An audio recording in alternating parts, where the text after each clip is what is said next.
কবরের পাশে যখন আমরা দাঁড়াই জিয়ারতের জন্য, মৃত ব্যক্তি বুঝতে পারে কিনা, এই প্রশ্নটা কিন্তু অনেকেরই প্রশ্ন। বিশেষ করে বাপ মা যাদের মারা গিয়েছে আপনারা অনেকে জিয়ারতে যান, আত্মীয় স্বজন যাদের মারা গিয়েছে অনেকে জিয়ারতে যান। কবরস্থানে যখন আপনি যান, কবরস্থানে যাওয়ার পরে সেই ব্যক্তি আপনাকে বুঝতে পারেন কিনা, আল্লাহ রাসূল সাল্লাল্লাহু আলাইহি ওয়াসাল্লাম একটি হাদিসের মধ্যে বলছেন, আল ইস্তিসকারে,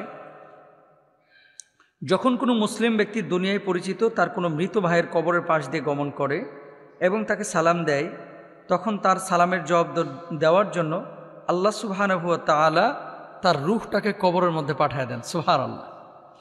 তার মানে এখান থেকে কি বোঝা যায় যে আপনি যখন সালাম দিচ্ছেন, সালামের জবাব যখন মৃত ব্যক্তি দিচ্ছে, তার মানে কি? মানেটা হচ্ছে আপনার সালাম সে জবাব দিচ্ছে, তার মানে সে কি বুঝতে পারে না? অবশ্যই বুঝতে পারে। এবং আপনি যখন কোনো সওয়াব ইরসাল করেন তখন আল্লাহ সুবহানাহু ওয়া তাআলা সেই সওয়াবটা কিন্তু তার আমলনামায় পৌঁছায় দেন। এখন এটা তাকে জানানো হয় তার রূহের জগতে। কি পদ্ধতিতে জানায়, কিভাবে জানে, এটা আল্লাহ ছাড়া কেউ ভালো জানেন না। তো যখন কবরের পাশে আপনারা যাবেন, আব্দুল্লাহ ইবনে আব্বাস রাদিয়াল্লাহু তাআলা আনহু থেকে বর্ণিত, আল্লাহ রাসূল সাল্লাল্লাহু আলাইহি ওয়াসাল্লাম মদিনার কবরবাসীর পাশ দিয়ে যাওয়ার সময় একটা দোয়া তিনি নিয়মিত পড়তেন। কি? আসসালামু আলাইকুম ইয়া আহলাল কুবুর ইয়াগফিরুল্লাহু লানা ওয়া লাকুম আনতুম সালাফুনা ওয়া নাহনু বিল আসার। তারপরে আসসালামু আলাইকুম দার কওমিন মুমিনিন ওয়া ইন্না ইনশাআল্লাহু বিকুম লাহিকুন। আবু হুরায়রা রাদিয়াল্লাহু তাআলা আনহু থেকে বর্ণিত হাদিস।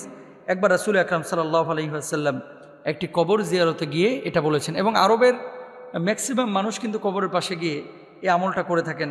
আসসালামু আলাইকুম দার কওমিন মুমিনিন ওয়া ইন্না ইনশাআল্লাহু বিকুম লাহিকুন। মুমিন এই ঘরবাসীদের উপরে শান্তি বর্ষিত হোক, ইনশাআল্লাহ আমরা আপনাদের সঙ্গে মিলিত হব। আসার সিরিয়াল আছে, যাওয়ার কিন্তু কোনো সিরিয়াল নাই। কে আগে যাবে, কে পরে যাবে, এটা আল্লাহ ছাড়া কিন্তু কেউ ভালো জানেন না।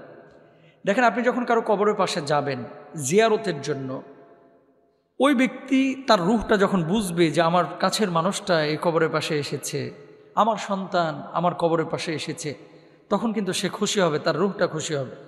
এই যে বাড়ি গাড়ি সম্পদ আপনি রেখে যাচ্ছেন, দুঃখজনক হলেও সত্য, অনেক কুলাঙ্গার সন্তান, আমি মুখ খারাপ করেই বলতেছি, আরও অকথ্য ভাষায় বলা উচিত ছিল, অনেক কুলাঙ্গার সন্তান, যে বাবা তার জন্য 10 কোটি 12 কোটি টাকার সম্পদ রেখে গেছে, এই সম্পদ নিয়ে সে ভোগবিলাস করতেছে, নিজে বিভিন্ন জায়গায় মত্ত রয়েছে, কিন্তু এই সন্তান বছর চলে যায়, 2 বছর 4 বছর 5 বছর, নামাজও পড়ে না, বাবার কবরে যায়ও না, বাবার জন্য দোয়াও করে না। এই বাবারা কষ্ট পান।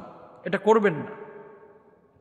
আপনার কাছের মানুষটা, আপনার খুব ক্লোজ বন্ধু, যার সাথে একসাথে বাইক রাইড করতেন, যার সাথে একসাথে হুন্ডা নিয়ে চিটাগাং চলে গেছেন, হুন্ডা নিয়ে রাজশাহী চলে গেছেন, সারা দেশ টুটু করে ঘুরতেন, যেই দোস্তের সাথে দেখা না হলে হৃদয়টা ভালো লাগতো না, মনটা খারাপ হয়ে যেত, এই মানুষটা, কাছের মানুষটা কবরে চলে গেছে। ভেবেছেন কত বছর তার কবরটায় আপনি যান নাই, কতদিন তার জন্য আপনি দোয়া করেন নাই। এই জন্য আমরা বলি, বন্ধু নির্বাচনের ক্ষেত্রে একটু খেয়াল করেন। শুধুমাত্র টাকা দেখে বন্ধুত্ব করেন না, চেহারাটা দেখে বন্ধুত্ব করেন না, সূরত দেখে বন্ধুত্ব করেন না, বরং বন্ধুত্ব করবেন কি দেখে? দিন দেখে। অরজুলানে তাহাব্বা ফিল্লাহি ইজতামা আলাইহি ওয়া তাফাররাকা আলাইহি। ওই দুইজনের বন্ধুত্ব যাদের ভালোবাসাটা আল্লাহর জন্য, যাদের বিচ্ছিন্নতা আল্লাহর জন্য।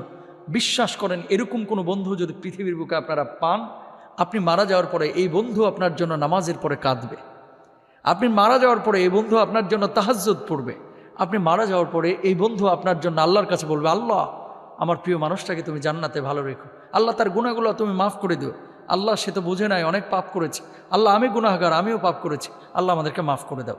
সুতরাং বন্ধু নির্বাচনের ক্ষেত্রে এগুলো আপনারা খেয়াল করবেন। আর কবরস্থানের জিয়ারতের জন্য আপনারা কেন যান না? অনেকে তো কবর জিয়ারত এটাকে একটা নাথিং বিষয় মনে করে। শুনেন, সাহাবী রিদওয়ানুল্লাহি আনহুম আজমাইন কবর জিয়ারত এই জন্য করতেন। আল্লাহ রাসূল সাল্লাল্লাহু আলাইহি ওয়াসাল্লাম বলছেন, কবর জিয়ারত এই জন্য তোমরা করো, কারণ কবরের পাশে যত যাবেন আপনি আপনার পরিচয়টা তত বেশি খুঁজে পাবেন। কেমন? আপনি বনানী সোসাইটিতে থাকেন, আপনি গুলশানে থাকেন, আপনি ধানমন্ডির বড় মানে মিলিয়নিয়র হন, আপনি আমেরিকা কানাডার বড় শিল্পপতি হন, কবরের কাছে যখন যাবেন, কবর কিন্তু আপনাকে এই সংবাদ দেবে, তুমি বিলিয়নিয়র নাকি মিলিয়নিয়র, গুলশানে বাড়ি না ধানমন্ডিতে বাড়ি, আমি কবর এটা কিন্তু খেয়াল করব না, তুমি আমল নিয়ে কবর আসছো কিনা আমি কিন্তু এটা খেয়াল করব। সুতরাং কবরের জিন্দেগি বড় ভয়ানক জিন্দেগি। নিজের পরিচয় জানার জন্য নিজের আত্মম্বরিতা, নিজের আত্ম অহংকার, দাম্ভিকতা এগুলোকে ধ্বংস করার জন্য নিজে বারবার কবরস্থানে যাবেন, আত্মীয়দের কবরে বসে যাবেন। এই পৃথিবীতে অসংখ্য লিডার ছিল যাদের হুঙ্কারে গোটা এলাকা থরথর করে কেঁপেছে, যাদের হুঙ্কারে প্রশাসন পর্যন্ত ভয় পেয়ে গেছে, যাদের হুঙ্কারে দেশের মানুষ ভয় পেয়ে গেছে। আজকে নিথর দেহে কবরে পড়ে আছে, অনেকের লাশটা পর্যন্ত নয় মাটি খেয়ে ফেলছে, অনেকের হাড্ডিগুলো পর্যন্ত পোকায় খেয়ে ফেলছে, অনেকের মেরুদণ্ডের হাড্ডিটা পর্যন্ত কবরস্থানে আজকে অবশিষ্ট নাই। কোথায় গেল দাম্ভিকতা? কোথায় গেল সেই হুঙ্কার? কোথায় গেল সেই আত্মহংকার? নাই, চলে গেছে। তো প্রিয় ভাইরা আমার, যে কথাটি বলছিলাম, কবরস্থানে যাবেন জিয়ারতের জন্য, কবরস্থানে দাঁড়াবেন, মানুষ যারা আপনার কাছ থেকে চলে গেছে যে এই প্রিয় মানুষটার জন্য দোয়া করবেন। এবং রাসূল আকরাম সাল্লাল্লাহু আলাইহি ওয়াসাল্লাম বলছেন কি দেখেন, 3টা কাজে তোমরা খুব দ্রুতই সম্পন্ন করবা, এগুলোতে তোমরা দেরি করবা না। 1 নম্বর, যখন ইদা সল্লাত ওয়াক্তাহা, যখন নামাজের সময় হয়ে যায় তখন তোমরা নামাজটা পড়ে ফেলো।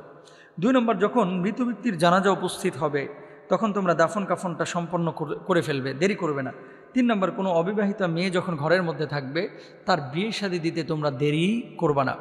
এবং এই কাজগুলো যদি আপনি করতে পারেন, আল্লাহ রাসূল সাল্লাল্লাহু আলাইহি ওয়াসাল্লাম বলছেন যে এই কাজগুলো করলে আল্লাহ সুবহানাহু ওয়া তাআলা তাকে উত্তম জাযা দেবেন। জাযা কি? উহুদ পাহাড় সমপরিমাণ সওয়াবের মালিক আল্লাহ সুবহানাহু ওয়া তাআলা বানায় দেবেন। সুবহানাল্লাহ। সুতরাং জানাজার নামাজে আপনারা আসেন না, রাস্তায় দেখা হয়েছে একজন মানুষের জানাজা হচ্ছে, আপনারা শরীক হয়ে যান। কবরস্থান দেখেছেন, একটু দাঁড়ায় যান, নিজেকে ওই কবরের মধ্যে একটু কল্পনা করেন। যখন কোনো কবর দেখবেন তখন কবরের পাশে দাঁড়ায় একটু নিজেকে কবরের মধ্যে কল্পনা করেন যে আমাকে